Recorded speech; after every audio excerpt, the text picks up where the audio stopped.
Living expenses. What does that entail? My mother-in-law's expression reflected genuine confusion. Hey, Brian, can you explain this properly? I pressed, watching my husband squirm. Brian, caught between his mother and me, seemed to shrink under the pressure. I've never received anything like that before, he finally admitted. Let me introduce myself. I'm Carol, a 37-year-old office worker, happily married to Brian. Our whirlwind romance led us to tie the knot within 4 months of meeting each other. Our families were thrilled, especially given our ages. Since our marriage, my relationship with my mother-in-law had blossomed. We often dined out and grew quite close. Initially, Brian and I lived separately but nearby. However, after Brian's father passed away, we decided to live together. Contrary to stereotypes, there was no tension with my mother-in-law. She willingly took on household chores, giving me time to focus on work. I felt guilty but appreciated her help.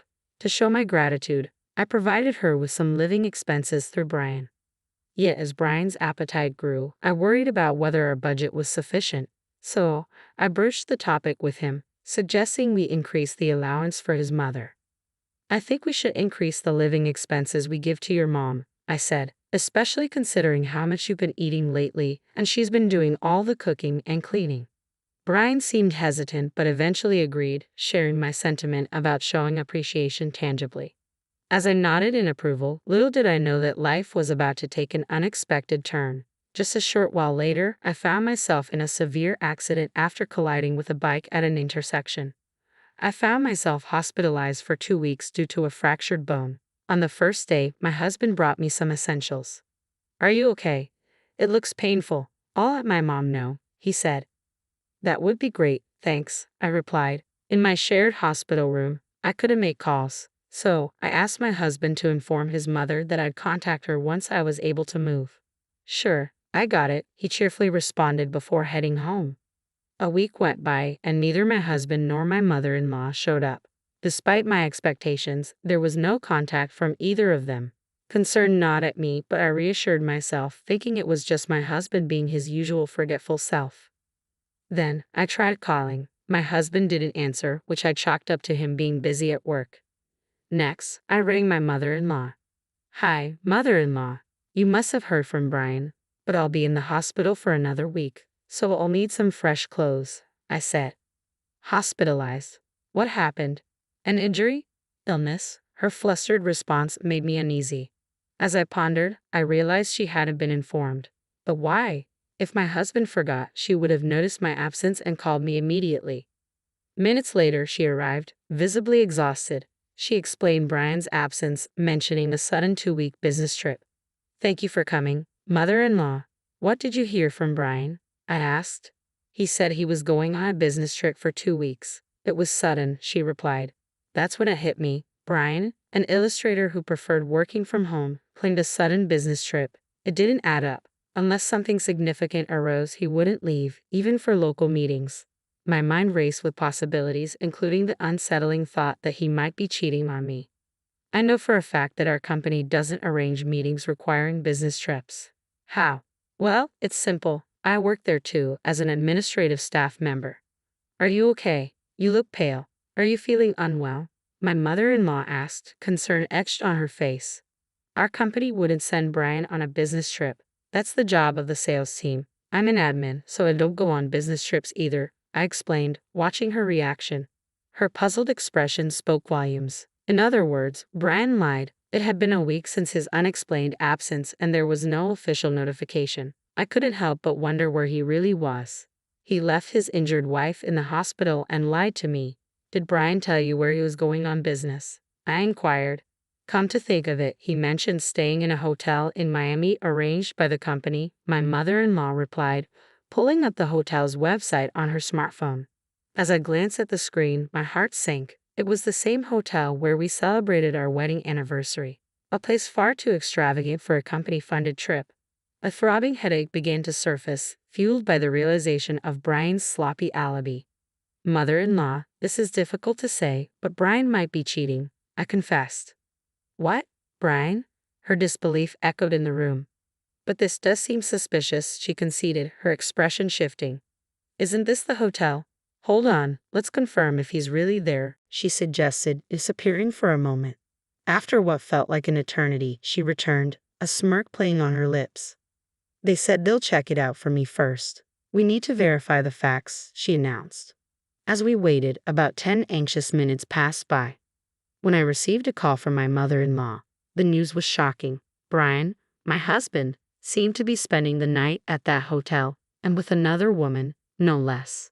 Despite the strict policies against such actions, the circumstances seemed to warrant an exception, my mother-in-law explained. She even disclosed the name of the woman Brian was with. I was taken aback when I heard the name. I knew her. She was actually a friend of mine, my coworker and friend Jessica, who worked in the same department as Brian. She had even been present at our wedding, delivering a speech. The revelation left my mother-in-law equally astonished. Furious, her face flushed bright red, my mother-in-law was ready to confront Brian then and there. However, I urged caution, suggesting we gather solid evidence first.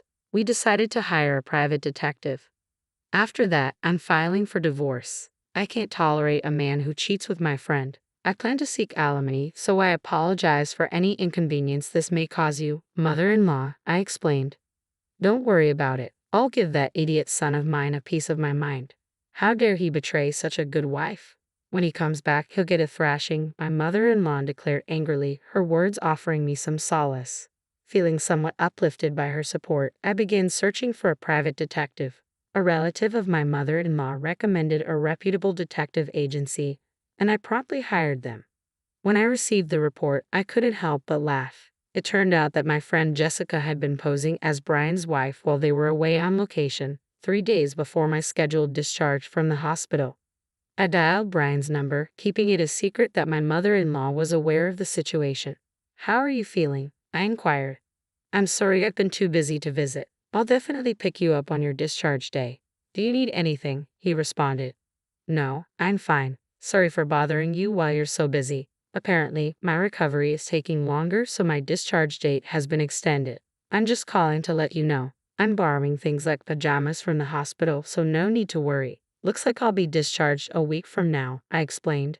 Sorry for not being able to support you while you're so busy. Oh, could you withdraw money for the hospital bills? I don't have any cash on hand, so could you do it on my discharge day? I requested. I see, that sounds tough. All right, I should be done with my delivery in a week, so I'll go to the bank before picking you up. My mom's been worried too. She's caught a cold and feels bad for not being able to visit you. Brian lied effortlessly. Suppressing a laugh at his fabrications, I replied, Oh, is that so? Please tell mother-in-law to take care. Did you manage to inform the office? Thank you. Did they say anything about allowances? He asked, trying to keep the conversation casual. They did. I'll take care of the procedures. You just rest and recover. Hope you get well soon. All right, thank you. See you in a week then, I replied, ending the call. Already aware of Brian's deception, I had confirmed with the office before his call. Apparently, he had informed them that he was going on a trip and applied for my leave. As a result, my boss inquired about the trip and my well-being. After explaining my situation, my boss decided to visit the hospital immediately. Not only my boss but also the HR department came, revealing that I was entitled to sick leave benefits. It was then revealed that Brian had been out of touch for about a week, and he was also behind on his deadlines. The same was true for his mistress, who they couldn't reach either. This revelation shed light on a situation that had been ongoing for the past 6 months, finally coming to a head, prompting them to come and talk to me.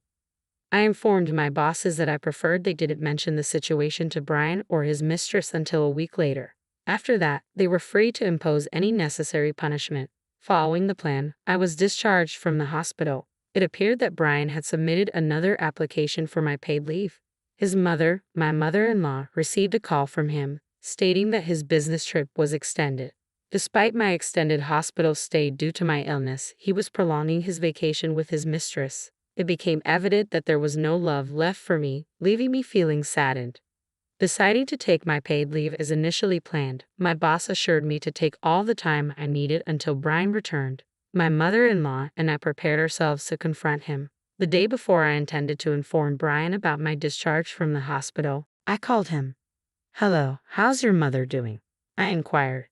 I'm feeling good and I got discharged today. It was sudden, so don't worry about picking me up. I can pay with my credit card, he replied.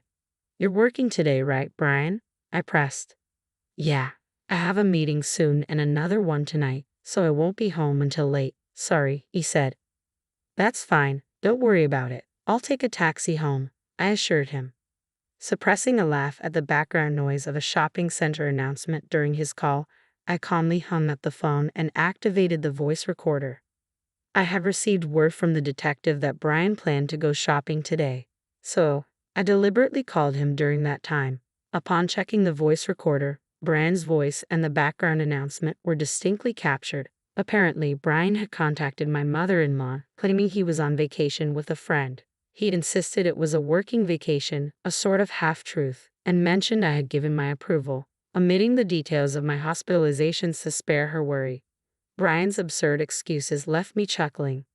According to the detective, Brian had boarded a late-night flight back. My mother-in-law and I laid out all the evidence, awaiting Brian's return. However, Brian called me with a different story. Sorry, the meeting ran late, and I missed the last train. I'll be back on the first train tomorrow, he said. Is that so? That's tough. Got it. Sorry, I can't pick you up, I replied calmly before ending the call. After indulging in a 3-week affair trip, it seemed Brian still couldn't get enough. My mother-in-law was furious, but I found that my love for Brian had vanished entirely, allowing me to maintain composure during our discussion. The next day, Brian returned home looking exhausted, laden with souvenirs. You went on a trip, I stated flatly. I didn't hear about that, I said, puzzled. Ha! Didn't I tell you? Sorry, my bad. I got friendly with a client, and they invited me. Business relationships matter, right? Brian explained casually as he handed me a bag and followed me to the living room. I'm home. Hey, what's up with you, Mom? You look scary, Brian said, grinning as he plopped down onto a chair. He seemed to believe his mother was on his side. However, as soon as he saw the documents laid out on the table, his face drained of color. Sitting next to my mother-in-law, I pointed at a photo. Oh yes, you seem to have had quite the fun on your trip with Jessica, leaving your injured wife for 3 weeks. Were you in a honeymoon mood? I asked pointedly. What? What's this, Carol? Stop fooling around, Brian stammered, his face contorting in disbelief. Unfortunately, it wasn't a joke. I presented evidence from a private detective. You were pretty careless, weren't you? Your dinner conversations were totally bugged. Staying at a hotel run by our relatives, you must have thought you wouldn't get caught. Brian's face turned even more shocked as he looked at his mother for help. Mom, it was a lapse in judgment, he tried to explain. A lapse in judgment that lasted 3 weeks seems a bit too long, don't you think? His mother interjected with a cheerful smile. Brian, who had been hoping for help, was stunned. Here, these are documents for a claim for damages and a divorce application. Fill it out now, I instructed firmly. Damages? Divorce? Carol, I'm sorry. I didn't mean it. The one I truly love is you. Can't you forgive me? Let's start over, Brian pleaded. In response, I pressed a button on my phone, and the voices of Brian and Jessica flowed out. It was a conversation recorded by the detective, hinting at a divorce with me and a remarriage with Jessica. Brian's face turned even paler. It was just a spur-of-the-moment thing. I didn't mean it, Brian mumbled, looking desperate.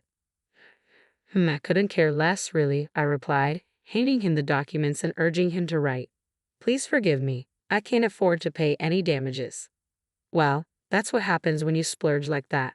Where did all that money come from anyway? I asked pointedly. Brian mumbled something incoherent, and I had a bad feeling about it. You didn't by chance use the living expenses, did you? I have been giving you money to pass on to mother-in-law. Did you? You've been passing it on to her, right? I asked Brian, expecting confirmation. However, the response I got wasn't from Brian, but from mother-in-law herself. Living expenses? What are you talking about? I've never received anything like that, she said, seeming genuinely unaware. Confused, I turned to Brian. Hey, what's going on here? Explain it properly, I demanded. Mother-in-law, and I confronted Brian, who seemed to shrink under our scrutiny. I'm sorry, the living expenses, I used them for our dates, he admitted, his voice barely audible. I felt my already icy affection for Brian grow even colder. He had spent the almost $2,000 I had been giving him every month. All of it. I told you that money was for groceries, utilities, and to thank mother-in-law. That money was mine in the first place, I reminded him, my voice tinged with disappointment. I'm sorry, my salary alone wasn't enough, Brian offered weakly, but it was clear what wasn't enough. The designer items Jessica had. Surely, there must have been gifts from Brian. I swiftly raised my hand to reprimand him, but it was stopped by mother-in-law. Brian watched hopefully, still thinking mother-in-law was on his side. You can't, Carol. If you lay a hand, it'll be to your disadvantage, mother-in-law warned before turning to face Brian. Then, with calm and monotone demeanor, mother-in-law delivered her verdict. I've always thought the sillier the child, the cuter. I've spoiled you too much. Even with the bias, you grew up kind, and your father and I were so happy when you got such a good wife. But now, I'm cutting ties with you. Brian, stunned, tried to protest, but Mom, you're joking, right? Mother-in-law slapped away Brian's pleading hand and handed him a document containing a clause renouncing inheritance. Brian widened his eyes in disbelief, muttering, I can't believe it. It doesn't matter if you can't believe it. It's all true, mother-in-law stated firmly. Dejected and seemingly out of arguments, Brian signed all the documents presented. Afterwards, mother-in-law kicked Brian out.